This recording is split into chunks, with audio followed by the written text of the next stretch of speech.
Civil court complex Ranpur ଜିଲ୍ଲା ନୟାଗଡ଼ 13 ତାରିଖରେ ଚତୁର୍ଥ ରାଷ୍ଟ୍ରୀୟ ଲୋକ ଅଦାଲତ ଅନୁଷ୍ଠିତ ହୋଇଛି। ବରିଷ୍ଠ ବିଚାରପତି ଶ୍ରୀମତୀ ଅନୁଶ୍ରୁତି ଚୌଧୁରୀ ଏବଂ ପ୍ରଥମ ଶ୍ରେଣୀ ବିଚାରପତି ଶ୍ରୀଯୁକ୍ତ ପୁଣ୍ୟଶୋକ ଦାସ ମହୋଦୟଙ୍କ ତତ୍ତ୍ୱାବଧାନରେ ସମାପ୍ତ ହୋଇଛି। ଏହି ଚତୁର୍ଥ ରାଷ୍ଟ୍ରୀୟ ଲୋକ ଅଦାଲତରେ SBI ବ୍ୟାଙ୍କ ରଣପୁରର ମୋଟ 20ଟି କେସ୍ ଚିହ୍ନଟ ହୋଇଥିବା ବେଳେ ସେଥିମଧ୍ୟରୁ 1 ଗୋଟି କେସ୍ ଶେଷ ହୋଇ ମୋଟ 15,000 ଟଙ୍କା ଆଦାୟ ହୋଇଛି। ୟୁକୋ ବ୍ୟାଙ୍କ ରଣପୁରର ମୋଟ 93 ଗୋଟି କେସ୍ ଚିହ୍ନଟ ହୋଇଥିବା ବେଳେ ସେଥିମଧ୍ୟରୁ 6 ଗୋଟି କେସ୍ ଶେଷ ହୋଇ ମୋଟ 28,000 ଟଙ୍କା ଆଦାୟ ହୋଇଛି।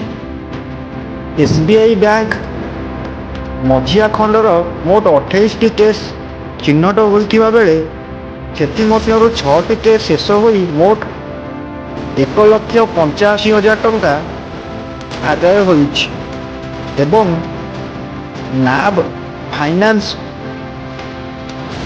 LTD ରାଜ ସୁନାଖେଳ 20ଟି କେସ୍ ଚିହ୍ନଟ ହୋଇଥିବା ବେଳେ ସେଥିମଧ୍ୟରୁ କିଛି ଶେଷ ହୋଇପାରିନାହିଁ। JMFC କୋର୍ଟ ରଣପୁରର ସମୁଦାୟ 101 ଗୋଟି ମକଦ୍ଦମା ଚିହ୍ନଟ ହୋଇଥିବା ବେଳେ ସେଥିମଧ୍ୟରୁ 55 ଗୋଟି କେସ୍ ଶେଷ ହୋଇଛି ଏବଂ ସବ୍ ଜଜ୍ କୋର୍ଟ ରଣପୁରର ସମୁଦାୟ 7 ଗୋଟି ମକଦ୍ଦମା ଚିହ୍ନଟ ହୋଇଥିବା ବେଳେ ସେଥିମଧ୍ୟରୁ 4 ଗୋଟି କେସ୍ ଶେଷ ହୋଇଛି।